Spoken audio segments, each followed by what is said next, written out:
Hello student, welcome to BS tutorial YouTube channel. দেখো, আজকে এই ভিডিও লেসনে আমরা ডাব্লিউবিএইচএ টেস্ট পেপারের ইংলিশের মডেল কোশ্চেন সেট 10 আলোচনা করব। আর এই ভিডিও লেসনের মাধ্যমে মডেল কোশ্চেন সেট 10-এর সম্পূর্ণ অ্যান্সার কিন্তু আমরা তোমাদের কাছে আলোচনা করে দেবো। আশা করি ভিডিওটি তোমাদের কাছে খুবই হেল্পফুল হবে। এই ভিডিও লেসনে আমরা সিন, আনসিন, গ্রামার, ভোকাবুলারি এবং রাইটিং সম্পূর্ণ পোর্শনটা একের পর এক আলোচনা করব। তো ভিডিওটা স্কিপ করবে না, তোমরা শেষ পর্যন্ত দেখতে থাকো এবং চ্যানেলে যদি নতুন হও তাহলে চ্যানেলটা অবশ্যই সাবস্ক্রাইব করো এবং কাছে থাকা বেল আইকনটি ক্লিক করো। তো চলো শুরু করা যাক। দেখো, মডেল কোয়েশ্চেন সেট 10 সেকশন এ, রিডিং কম্প্রিহেনশন সিন। দেখো, এখানে একটা প্যাসেজ দেওয়া আছে একের দাগে। এই প্যাসেজটি তোমাদের টেক্সট বইয়ের আওয়ার রানওয়ে গাইড থেকে দেওয়া আছে। তো চলো প্রথম আমরা এই টেক্সটটি ভালো করে পড়ে নিই। তো দেখো, প্রথম কি বলছে, further is the keeper of big half moon light house. অর্থাৎ বাবা বিগ হাফ মুন লাইট হাউসের তত্ত্বাবধায়ক ছিলেন। আই অ্যাম 11 ইয়ার ওল্ড, আমার বয়স 11 বছর। ক্লডি ইজ 12, ক্লডি হচ্ছে 12 বছর বয়স। ইন উইন্টার, শীতের সময়। When the harbour is frozen, অর্থাৎ যখন এই হারবার অর্থাৎ বন্দরটি বরফে জমে যেত। We all move over the mainland, অর্থাৎ আমরা মেনল্যান্ডে চলে যেতাম। As soon as spring comes back we sail to our own dear island, এবং যখনই বসন্ত আসতো তখনই আবার আমরা আমাদের প্রিয় দ্বীপে ফিরে আসতাম।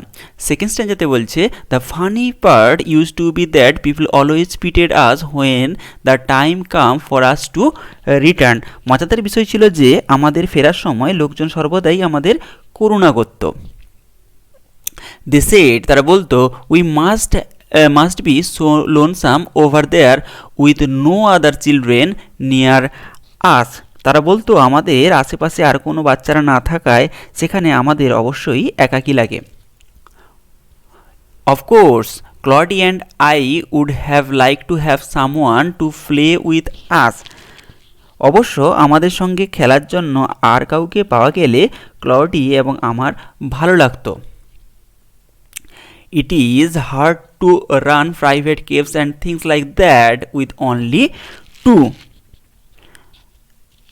শুধুমাত্র দুজন মিলে চরগুহা খেলা, এই ধরনের আরও কিছু খেলা খুবই কষ্টকর ছিল। But we use to quarrel a good deal with the mainland children in winter. অর্থাৎ এখানে কি বলতে চাইছে, শুধুমাত্র আমরা শীতের সময় মূল ভূখণ্ডের বাচ্চাদের সঙ্গে বেশ ঝগড়া করতাম। So it was perhaps just as well that there were none of them on the big half moon. তাই হয়তো ভালোই হয়েছে যে বিগ হাফ মুনে তাদের কেউ ছিল না। ক্লডি অ্যান্ড আই নেভার কোয়ারেলড, অর্থাৎ ক্লডি এবং আমি কখনোই কিন্তু ঝগড়া করিনি। এবং এর পরের স্ট্যান্ডাতে বলছে, দেখো কি বলছে না, to be sure father didn't seem to have any relation except us. নিশ্চিতভাবে আমাদের ছাড়া বাবার অপর কারোর সঙ্গে সম্পর্ক ছিল বলে মনে হতো না। This use to puzzle Claudie and me, এবং এটা আমাকে এবং ক্লডিকে বিব্রত করত। Everybody on the mainland had relations, অর্থাৎ মূল ভূখণ্ডে প্রত্যেকের সঙ্গে প্রত্যেকের সম্পর্ক ছিল। হোয়াই হ্যাডন্ট উই, আমাদের ছিল না কেন? It was because we lived on a island, কারণ আমরা বদ্বীপে বাস করি বলে। We thought it would be so jolly to have an uncle and aunt and some cousin. আমরা ভাবতাম কাকা, পিসি এবং কয়েকজন তুতো ভাই বোনকে পেলে খুবই আনন্দ হতো। Once we asked father about it, but he looked so sorrowful that we wished we hadn't. একবার আমরা বাবাকে এই বিষয়ে জিজ্ঞাসা করলাম, কিন্তু তাকে এত দুঃখিত লাগছিল যে তাকে এ বিষয়ে জিজ্ঞাসা না করাই উচিত ছিল। He said it was all his fault. Claudie and I did not understand what he meant. তিনি বললেন এটি সম্পূর্ণরূপে তারই ভুল ছিল, তিনি যা বলতে চেয়েছিলেন সেটি ক্লডি আর আমি বুঝতে পারলাম না। তো এই ছিল তোমাদের আওয়ার রানওয়ে কাইট থেকে তুলে দেওয়া একটি প্যাসেজ। তো এখান থেকে কি কি প্রশ্ন আছে চলো দেখা যাক। প্রথম এর দাগে কি রয়েছে, right the correct alternative to complete the following sentence, অর্থাৎ এখানে যে 4টা করে অপশান দেওয়া আছে সেখানে সঠিক অপশানটা বেছে নিতে হবে এবং সেন্টেন্সটা কমপ্লিট করতে হবে। তো প্রথম সেন্টেন্স যেটা দেওয়া আছে দেখো একের দাগে, দ্য ন্যারেটর অর্থাৎ কথক and her family move to the mainland during, এবং কথক এবং তার ফ্যামিলি বা পরিবার মেনল্যান্ডে কখন যেত না উইন্টার সেশনে। তো অপশান সি হবে সঠিক উত্তর, শীতের সময় যখন হারবার ফ্রোজেন হয়ে যেত তখন তারা মূল ভূখণ্ডে চলে যেতেন। নেক্সট 2 নম্বর লেখা আছে, people consider the narrator and her family to be, সঠিক উত্তর কী হবে লোনলি, অর্থাৎ মানুষজন ন্যারেটারকে এবং তার পরিবারকে কি মনে করত না খুবই লোনলি মনে করত, নিঃসঙ্গ মনে করত। নেক্সট 3 নম্বর আছে দেখো, the narrator and Claudie use to quarrel with, narrator অর্থাৎ কথক এবং Claudie use to quarrel with, কাদের সঙ্গে ঝগড়া করত, সঠিক উত্তর হবে মেনল্যান্ড চিলড্রেন, অর্থাৎ মূল ভূখণ্ডের ছেলে মেয়ে শিশুদের সঙ্গে তারা ঝগড়া করত।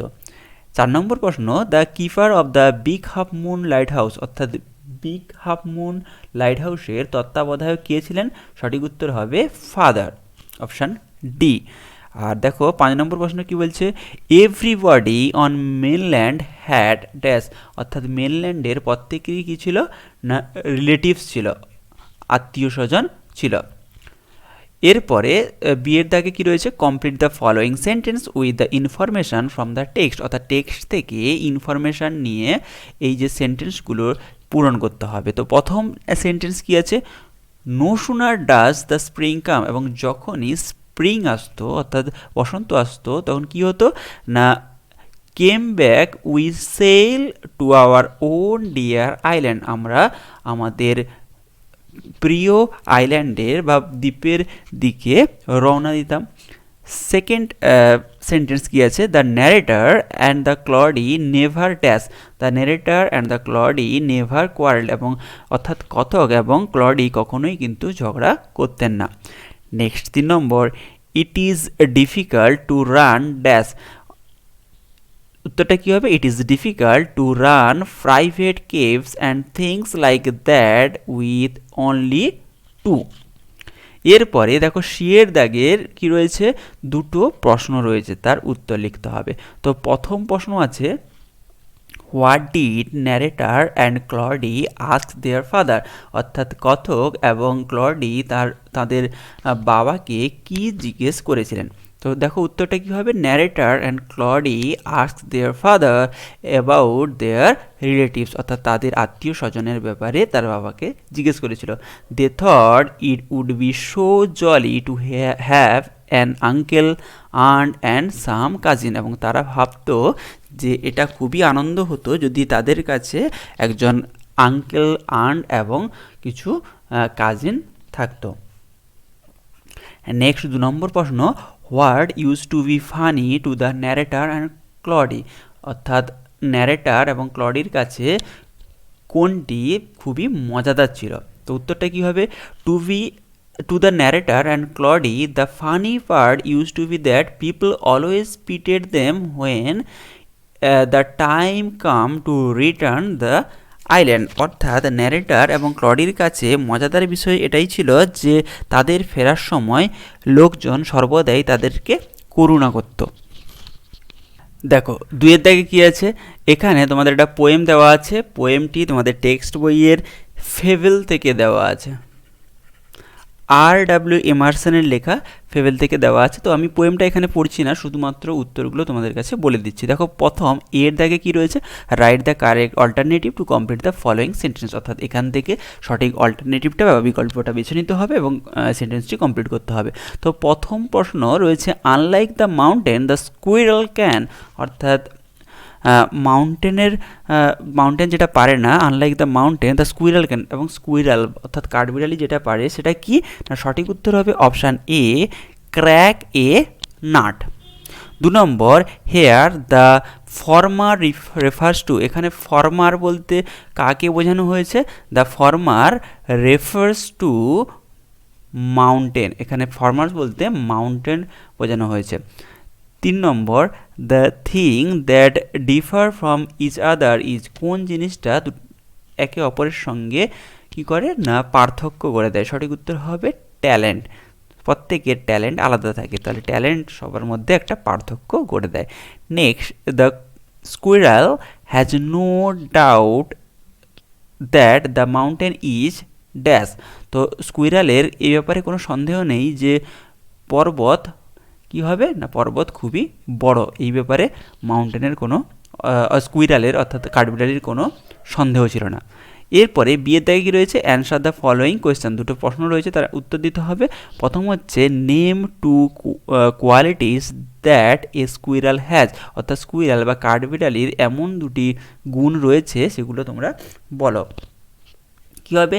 দ্য টু কোয়ালিটিস, দুটি গুণ, দ্যাট এ স্কুইরাল হ্যাজ, যেটা একটি কাঠবিড়ালি রয়েছে, those are the squirrel is very spry and it can crack nut. দেখো 2 নম্বর প্রশ্ন কি আছে? Why does not the squirrel deny, the squirrel does not deny that the mountain is very big, অর্থাৎ কোন জিনিসটা স্কুইরাল বা কাঠবিড়ালি ডিনাই করছে না, অর্থাৎ অস্বীকার করছে না, সেটা কী হবে? যে মাউন্টেন ইজ ভেরি বিগ, অর্থাৎ পর্বত যে খুব বিশাল, এটা স্কুইরাল বা কাঠবিড়ালি ডিনাই করছে না, অর্থাৎ কি না অস্বীকার করছে না। তো এই ছিল তোমাদের সিন পোর্শন। এরপরে চলো দেখা যাক আনসিন কি রয়েছে। দেখো 3 দাগে রয়েছে রিডিং কম্প্রিহেনশন আনসিন। তো এই আনসিন শুরু করার আগে তোমাদেরকে বলে রাখি, এর আগে যে 9টি মডেল কোশ্চেন সেটের আমরা উত্তর দিয়েছি তার প্লেলিস্টের লিঙ্ক আমি উপরে আই বাটনে এবং নিচে ডিসক্রিপশন বক্সে দিয়ে দেবো, সেখান থেকে তোমরা দেখে নিও। তো চলো দেখো আনসিনে কি রয়েছে। অ্যাডপ্ট, এটা কোথা থেকে দেওয়া আছে? এখানে ব্র্যাকেটে দেওয়া আছে adopted from a report of the statement on 16 ফেব্রুয়ারি 2020, অর্থাৎ 2020 সালের 16ই ফেব্রুয়ারির একটি রিপোর্ট থেকে, যেটা প্রকাশিত হয়েছিল দ্য স্টেটমেন্ট পত্রিকায়, সেখান থেকে তুলে দেওয়া হয়েছে। তো প্যাসেজটি প্রথম আমাদের ভালো করে পড়ে নিতে হবে। তো চলো ফার্স্ট আমরা ভালো করে পড়ে নিই। কি বলছে? In a tragic incident 4 children were charred to death when a illegally run old and ramshackle minivan of a private school carrying a student caught fire in Punjab Sangrur district on Saturday, police said, অর্থাৎ police বলে যে একটি দুর্ভাগ্যজনক দুর্ঘটনা যেখানে 4 জন বালক অগ্নিদগ্ধ হয়ে মারা যায়। কোথায় না যখন একটি ইল্লিগ্যালি অর্থাৎ বেআইনি ওল্ড অ্যান্ড রামসাকল মিনিভ্যান, অর্থাৎ খুবই পুরনো এবং জীর্ণ মিনি ভ্যান যেটি প্রাইভেট স্কুলের স্টুডেন্টদের নিয়ে যাচ্ছিল, সেটা যখন অগ্নি সংযোগ হয় অর্থাৎ আগুন লেগে যায়। কোথায় না পাঞ্জাবের সিঙ্গুর ডিস্ট্রিক্টে স্যাটারডেতে অর্থাৎ শনিবার। The accident took place on the Longowal Sidhsar road, they said, তারা বলে যে এই ঘটনাটি কোথায় ঘটেছে না লংওয়াল সিদ্ধাচার রোডে। Adding 12 children were in the van at the time of mishap, অর্থাৎ এই দুর্ঘটনার সময় 12 জন ছাত্র এই ভ্যানের মধ্যে উপস্থিত ছিল। While 8 children were rescued from the burning van, অর্থাৎ এর মধ্যে 12 জন শিশুকে এই জ্বলন্ত ভ্যান থেকে উদ্ধার করা হয়েছে by people working in nearby fields, অর্থাৎ কাদের দ্বারা না পার্শ্ববর্তী ফিল্ডে বা জমিতে কাজ করা কিছু লোকেদের দ্বারা। 4 আদার, এবং অন্য 4 জন including a around 3 year old girl, অর্থাৎ একটি 3 বছরের বালিকাসহ 4 জন were burnt alive in vehicle, they said, তারা আরও বলে যে 3 বছরের একটি বালিকাসহ 4 জন জীবন্ত অগ্নিদগ্ধ হয়ে এই ভেহিকলের মধ্যে মারা যায়। Punjab Chief Minister Amrinder Singh ordered a magisterial inquiry into the incident. পাঞ্জাবের মুখ্যমন্ত্রী অমরিন্দর সিং এই ঘটনার একটি ম্যাজিস্ট্রিয়াল ইনকোয়ারির বা তদন্তের নির্দেশ দেন। Very sad to learn of the news, এই নিউজ শুনে, এই খবর শুনে খুবই দুঃখিত। From the Singur where we lost 4 children because their school van caught fire, এই সংবাদ শুনে খুবই দুঃখিত যে পাঞ্জাবের সিঙ্গুর ডিস্ট্রিক্টে 4 জন শিশু অগ্নিদগ্ধ হয়ে মারা যায় কারণ তাদের ভ্যানে বা গাড়িতে আগুন লাগে। Injured have been রাশড to the hospital, অর্থাৎ যারা এই ঘটনায় ইনজিওর্ড হয়েছে তাদেরকে হাসপাতালে ভর্তি করা হয়েছে। DC and SSP Singur are on the spot and I have ordered a magisterial inquiry, অর্থাৎ ডিসি এবং এসএসপি সিঙ্গুর জেলার ডিসিএসপি এবং ডিসি এবং এসএসপি ওই ঘটনাস্থলে উপস্থিত হয়েছেন এবং আমি ম্যাজিস্ট্রিয়াল ইনকোয়ারির অর্ডার দিয়েছি। Guilty will be strictly punish, অর্থাৎ যারা এই ঘটনায় দোষী তারা কিন্তু খুব কঠোরভাবে শাস্তি পাবে। হি টুইটেড, এবং তিনি এটা টুইট করেন। নেক্সট কি বলছে না, the children were returning home from school when the incident occur, অর্থাৎ ঘটনাটি কখন ঘটে, যখন এই শিশুরা স্কুল থেকে বাড়ি ফিরছিল। Shangrur Deputy Commissioner said that the van was of 1920s model and was unfit to run on the road, এবং সিংরুর জেলার ডেপুটি কমিশনার জানান যে এই বাসটি 1990-এর দশকের এবং এটা এই রোডে চলার জন্য কিন্তু উপযুক্ত ছিল না। The driver of the van ran away from spot as soon as the vehicle caught fire, যখনই আগুন লেগে যায় এই গাড়িতে তখনই এই গাড়ির চালক কিন্তু সেখান থেকে পালিয়ে যায়। The chief minister also announce an ex gratia of ₹5 lakh to each of the victims family, অর্থাৎ এখানে ক্ষতিগ্রস্ত প্রত্যেকটা ফ্যামিলিকে পাঞ্জাবের চিফ মিনিস্টার অমরিন্দর সিং 5 লক্ষ টাকা করে ক্ষতিপূরণের ঘোষণা করেছেন। তো এখান থেকে কী কী প্রশ্ন আছে দেখো, এর দাগে কী রয়েছে, choose the correct answer from the given alternative, অর্থাৎ এখানে অল্টারনেটিভগুলো থেকে সঠিক উত্তরটি বেছে নিতে হবে। তো প্রথম প্রশ্ন কী রয়েছে, the number of children died was, অর্থাৎ কতজন ছেলে মেয়ে এখানে মারা যায়, সঠিক উত্তর কী হবে, অপশান সি অর্থাৎ 4 জন। দ্য ইনসিডেন্ট অকার, ইনসিডেন্টটি কবে ঘটে, সঠিক উত্তর হবে Saturday, option D. Next, a magisterial inquiry was ordered by, অর্থাৎ ম্যাজিস্ট্রিয়াল ইনকোয়ারির জন্য অর্ডার কে দিয়েছিলেন, দ্য চিফ মিনিস্টার দিয়েছিলেন। নেক্সট হচ্ছে 4 নম্বর প্রশ্ন, the driver of the vehicle, অর্থাৎ এই যে ভ্যানের বা গাড়ির ড্রাইভার কী হয়েছিল না, ফ্লিটেড, অর্থাৎ পালিয়ে গেছিল, fleet. Next, the youngest victim of the accident was, অর্থাৎ এই যে দুর্ঘটনা, এই দুর্ঘটনায় সব থেকে কম বয়সী ক্ষতিগ্রস্তের বয়স কত ছিল না, 3 year old, অপশান এ। আর 6 নম্বর প্রশ্ন, the model of the vehicle belongs to, অর্থাৎ এই যে গাড়িটা 1990-এর দশকের মডেল ছিল, তাহলে অপশান ডি হবে সঠিক উত্তর। এরপরে বিতে কী রয়েছে, state whether the following statement are true or false, অর্থাৎ নিচের যে লাইনগুলো রয়েছে এটা সঠিক না ভুল সেটাকে বলতে হবে এবং সঙ্গে একটি সাপোর্টিং স্টেটমেন্ট দিতে হবে। তো প্রথম প্রশ্ন কী রয়েছে, there were 13 children in the school van, অর্থাৎ এই স্কুল ভ্যানে 13 জন শিশু ছিল, তো এটা ফলস হবে কারণ এখানে 12 জন শিশু ছিল। They said adding 12 children were in the van at the time of mishap. Next, 8 children were saved by the people working in the field, অর্থাৎ মাঠে কাজ করা লোকেদের দ্বারা 8 জন বালককে উদ্ধার করা সম্ভব হয়েছিল, এটা কিন্তু সঠিক হবে, এটা ট্রু হবে। এবং সাপোর্টিং স্টেটমেন্ট কী হবে না, while 8 children were rescued from the burning van by people working in nearby fields. Next দেখো 3 নম্বর প্রশ্ন কি রয়েছে, the children were going to school in the van. এটাও ফলস হবে, কারণ তারা স্কুলে যাচ্ছিল না, তারা স্কুল থেকে ফিরছিল। তো সাপোর্টিং স্টেটমেন্ট কী হবে, the children were returning home from school when the incident occur, they said. এরপরে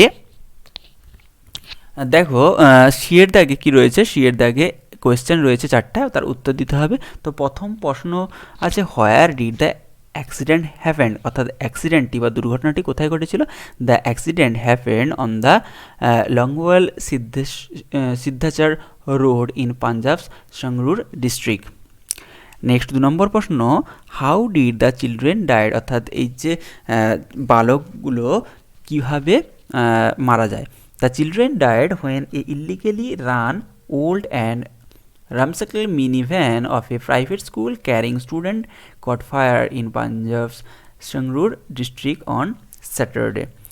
Next, 3 number, what was announced as ex gratia, অর্থাৎ ক্ষতিপূরণ হিসাবে কি অ্যানাউন্স করা হয়। The chief minister announced an ex gratia of ₹5 lakh to each of the victims' family, অর্থাৎ chief minister প্রত্যেকটা ক্ষতিগ্রস্ত পরিবারকে 5 লক্ষ টাকা করে ক্ষতিপূরণের কথা ঘোষণা করেন। নেক্সট 4 নম্বর প্রশ্ন, from where was the extract taken, অর্থাৎ এই যে প্যাসেজটা কোথা থেকে নেওয়া হয়েছে। The extract was taken from a report of the statement on 16 ফেব্রুয়ারি 2020, অর্থাৎ 2020 সালের 16 ফেব্রুয়ারি স্টেটমেন্টের একটি রিপোর্ট থেকে এই প্যাসেজটা তোলা হয়েছে।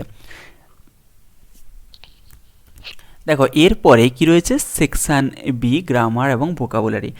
প্রথম 4-এর দাগে কী রয়েছে না, what write the correct alternative to fill the blanks, অর্থাৎ এখানে ব্র্যাকেটে যে 3টে বিকল্প রয়েছে সেই 3টে বিকল্পের মধ্যে সেটা সঠিক হবে, সেটা এই শূন্যস্থানে লিখতে হবে।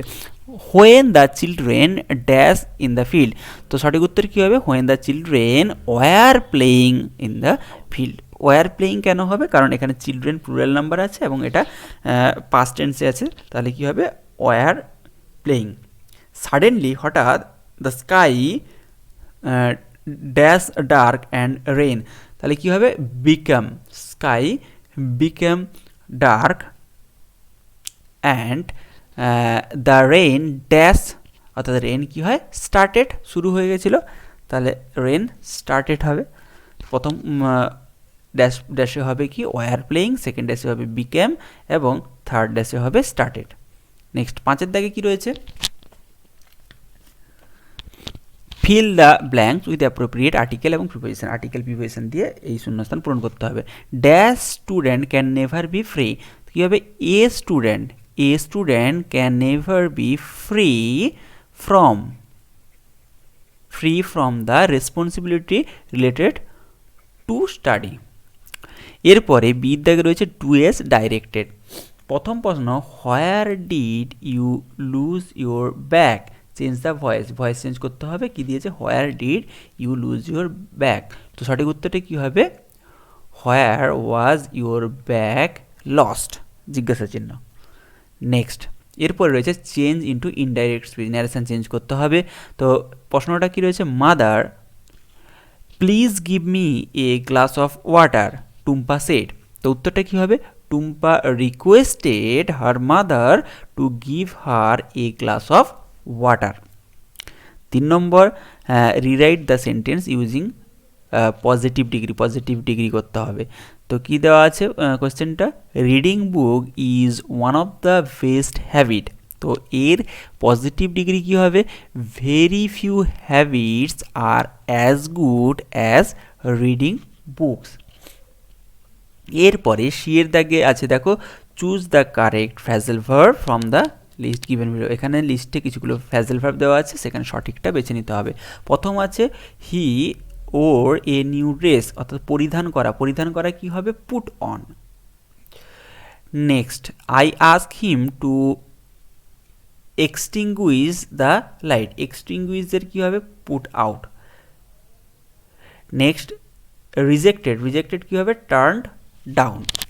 এরপরে দেখো 6 দাগে কী রয়েছে, given below are the meaning of 4 word. এখানে 4টা ওয়ার্ডের মিনিং রয়েছে, যেগুলো আমরা যে প্যাসেজ পড়েছিলাম সেই প্যাসেজ থেকে ওয়ার্ড খুঁজে লিখতে হবে, তার সিনোনিম ওয়ার্ড অর্থাৎ সমার্থক শব্দ। তো দেখো প্রথম হয়েছে অ্যাক্সিডেন্ট, দুর্ঘটনা, এর সিনোনিমাস ওয়ার্ড কী হবে না মিসঅ্যাপ। 2 নম্বর হচ্ছে বার্ন অর্থাৎ দগ্ধ হওয়া, অগ্নিদগ্ধ হওয়া, তো এর সিনোনিমাস ওয়ার্ড কী হবে না চার্ট। এরপরে আছে রিগোরাসলি, রিগোরাসলি মানে অক্ষরে অক্ষরে, তাহলে এটা কী হবে স্ট্রিক্টলি। এবং 4 নম্বর আছে সেভড, সেভড হবে রেস্কিউড। এরপরে দেখো সেকশন সিতে রয়েছে রাইটিং স্কিল। রাইটিং স্কিলে 7 দাগে প্রশ্নটা কি রয়েছে দেখো, a health check up camp is going to be held in your school. তোমার স্কুলে একটি হেলথ চেক আপ ক্যাম্প হবে। Suppose you are the general secretary of the student, তুমি মনে করো তুমি স্টুডেন্টদের general secretary. Write a notice asking the student to participate in the camp to check up their health. স্টুডেন্টদেরকে এই ব্যাপারে অবগত করতে এবং তাদেরকে এই হেলথ চেক আপ ক্যাম্পে পার্টিসিপেট করতে বা অংশগ্রহণ করার জন্য কী করতে হবে, একটা নোটিশ লেখো এবং নিচে যে পয়েন্টগুলো দেওয়া আছে সেই পয়েন্টগুলো ইউজ করতে হবে এবং মোট 100টা ওয়ার্ডের মধ্যে এটা লিখতে হবে। তো নোটিশ যেভাবে লেখা হয়, উপরে লিখবে ABC হাই স্কুল এবং তার উপরে ক্যাপিটালে লিখবে নোটিশ এবং ডান দিকে উপরে ডেট লিখবে। ডেটটি লেখার পরে তারপরে এরকম একটা টাইটেল দিতে হবে, হেলথ চেক আপ ক্যাম্প, অবশ্যই নিচে আন্ডারলাইন করবে না। তারপরে শুরু করবে, student are hereby informed that our school is going to organise a health check up camp on 20 February 2021 in the school auditorium. স্টুডেন্টদেরকে এত দ্বারা জানানো হচ্ছে যে আমাদের স্কুল একটি হেলথ চেক আপ ক্যাম্পের আয়োজন করেছে, যেটা অনুষ্ঠিত হবে ফেব্রুয়ারি মাসের 20 তারিখ। কোথায় না স্কুলের অডিটোরিয়ামে। নেক্সট লাইনে কি আছে দেখো, a team of the doctor from the Max hospital would be conducting this camp, অর্থাৎ ম্যাক্স হাসপাতালের একটি ডাক্তারের টিম এই হেলথ চেক আপ ক্যাম্পটি করবেন। The camp will be operate from 10 AM to 2 PM, অর্থাৎ এই যে ক্যাম্পটি 10টা থেকে দুপুর 2টো পর্যন্ত চলবে। It is totally free of cost, এখানে কোনো টাকা লাগবে না, পুরোপুরি free of cost. The check up includes blood pressure check up, physical examination, eye check up, dental checkup and BMI checkup will be conducted under the supervision of medical team, অর্থাৎ এই medical টিমের নজরদারিতে blood pressure check up করা হবে, চোখ পরীক্ষা করা হবে, physical examination বিভিন্ন শারীরিক পরীক্ষা নিরীক্ষা করা হবে এবং দাঁত পরীক্ষা করা হবে। এছাড়াও BMI চেক আপ করা হবে এবং যেটা করবেন এই ডাক্তাররা। All the students are requested to come to school auditorium with their parents, এবং সমস্ত ছাত্রছাত্রীদের তাদের বাবা মার সঙ্গে এই ক্যাম্পে আসার জন্য অনুরোধ করা হচ্ছে। ফর এনি ফার্দার ইনফরমেশান, এবং এছাড়া অন্য কোনো তথ্যের জন্য the undersign may be contacted. তো এরপরে নিচের সিগনেচার দেবে নিজের এবং লিখবে general secretary cultural committee ABC high school. এরপরে বাম দিকে নিচে হেডমাস্টারের সিগনেচার থাকবে এবং সেখানে ফাঁকা রেখে দেবে হেডমাস্টারের সিগনেচারের জায়গায় এবং নিচে লিখবে কাউন্টার সাইন্ড বাই হেডমাস্টার। তো এইভাবে তোমরা একটা নোটিশ লিখবে। এরপরে দেখো 8 দাগে কী রয়েছে, write a letter to the headmaster or headmistress of your school requesting him to increase computer and digital classes in the class routine, অর্থাৎ স্কুলের হেড স্যার অথবা হেড মিস্ট্রেসকে একটা চিঠি লিখো কী বিষয়ে না কম্পিউটারের সংখ্যা বাড়ানোর জন্য এবং digital class in the routine, অর্থাৎ রুটিনে বেশি এই কম্পিউটার ক্লাস বাড়ানোর জন্য। এখানে যে পয়েন্টগুলো ইউজ করতে হবে কী কী না importance of computer and learning, computer এবং লার্নিংয়ের ব্যাপারে গুরুত্বের ব্যাপারে বলতে হবে, and interested of the student অর্থাৎ স্টুডেন্টদের আগ্রহ ব্যাপারে, এবং মডার্ন মেথড অফ লার্নিং এবং শিক্ষার জন্য যে আধুনিক পদ্ধতি সেই বিষয়ে লিখতে হবে, এবং help the poor and needy student, এবং যে সমস্ত স্টুডেন্টরা খুবই গরিব এবং খুবই প্রয়োজনীয় তাদের এই সমস্ত জিনিস, তাদের ব্যাপারেও কিন্তু তোমাদেরকে এই চিঠিতে লিখতে হবে। তো কিভাবে লিখবে? প্রথমে লিখবে টু, তারপরে তার ঠিক নিচে লিখবে দ্য হেডমাস্টার এবং স্কুলের একটা ঠিকানা দেবে। এখানে যেরকম দেওয়া আছে যাদবপুর বিদ্যাপীঠ, যাদবপুর, কলকাতা। এরপরে সাবজেক্ট লিখবে increase the computer and digital classes, কোনোভাবেই আন্ডারলাইন করার দরকার নেই। এবং তারপরে লেখা শুরু করবে, যেখানে টু লিখেছিলে ঠিক তার সোজাসুজি লিখবে স্যার, তারপরে কমা দিবে, তারপরে স্যারের নিচে লেখা শুরু করবে respectfully I wish to state that I am the student of your class, আমি আপনার স্কুলের ছাত্র। I am writing to you to bring to your notice that our school urgently needs the increased computer and digital classes in the class routine. আমি আপনাকে চিঠি লিখছি কারণ আপনার নজরে নিয়ে আসার জন্য যে আমাদের স্কুলের ক্লাস রুটিনে কম্পিউটার এবং ডিজিটাল ক্লাসের সংখ্যা বাড়ানো অত্যন্ত জরুরি। The digital world is advancing, অর্থাৎ এই ডিজিটাল দুনিয়া কিন্তু খুব দ্রুত গতিতে এগোচ্ছে। If we want to meet, আমরা যদি want to meet the world, আমরা যদি এই দুনিয়ার সঙ্গে মানিয়ে নিতে চাই, it's important that we include technology and advance digital method to our learning, অর্থাৎ আমাদের এই শিক্ষায় কম্পিউটার ক্লাস এবং টেকনোলজি এবং ডিজিটাল মেথডকে ইনক্লুড করা বা সংযোগ করা খুবই প্রয়োজন। ফর দিস পারপাস, এই জন্য it's vital to increase computer and digital class in our class routine, এই জন্য এটা গুরুত্বপূর্ণ যে আমাদের ক্লাস রুটিনে কম্পিউটার ক্লাস এবং ডিজিটাল ক্লাস বাড়ানো খুবই দরকার। On behalf on all the student appeal to you to pay attention to this suggestion, অর্থাৎ সমস্ত স্টুডেন্টের পক্ষ থেকে আমি আপনার কাছে এই বিষয়ে অনুরোধ করছি। এরপরে লিখবে নিচে থ্যাঙ্কিং ইউ, তারপরে ডান দিকে নিচে লিখবে ইউর ফেথফুলি, তারপর নিজের নাম লিখবে, নিজের ক্লাস লিখবে, রোল নাম্বার লিখবে, এবং যে বাম দিকে নিচে লিখবে ডেট। এইভাবে কিন্তু চিঠিটা লিখতে হবে। এরপরে দেখো 9 দাগে কি রয়েছে, রাইটে বায়োগ্রাফি, একটা বায়োগ্রাফি লিখতে হবে। কার বায়োগ্রাফি লিখতে হবে না? PV Sindhu, Indian badminton player PV সিন্ধুর বায়োগ্রাফি লিখতে হবে, এবং নিচে এই পয়েন্টগুলোকে ব্যবহার করতে হবে। তো দেখো এই পয়েন্টগুলো ব্যবহার করে একটা পিভি সিন্ধুর বায়োগ্রাফি লেখা হয়েছে। অবশ্যই এটা 100টা ওয়ার্ডের মধ্যে লিখতে হবে, তাই বেশি লেখা যাবে না। তো তোমরা এই পয়েন্টগুলোকে ভালো করে দিয়ে কীভাবে লিখতে পারো, দেখো এইভাবে লিখতে পারো যে তার পুরো নাম প্রথম লিখবে, যে পুষারলা ভেঙ্কটা সিন্ধু, অর্থাৎ তার পুরো নাম পিভি সিন্ধু, যার নাম হচ্ছে Pusarla Venkata Sindhu, is arguably the most prolific Indian badminton star of 21st century, অর্থাৎ পিভি সিন্ধু আর্গুয়েবলি অর্থাৎ নিঃসন্দেহে 21st century অর্থাৎ 21 শতকের সবথেকে গুরুত্বপূর্ণ badminton player. PV Sindhu was born on July 5, 1995, অর্থাৎ 5ই জুলাই 1995 সালে তিনি জন্মগ্রহণ করেন ইন হায়দ্রাবাদে।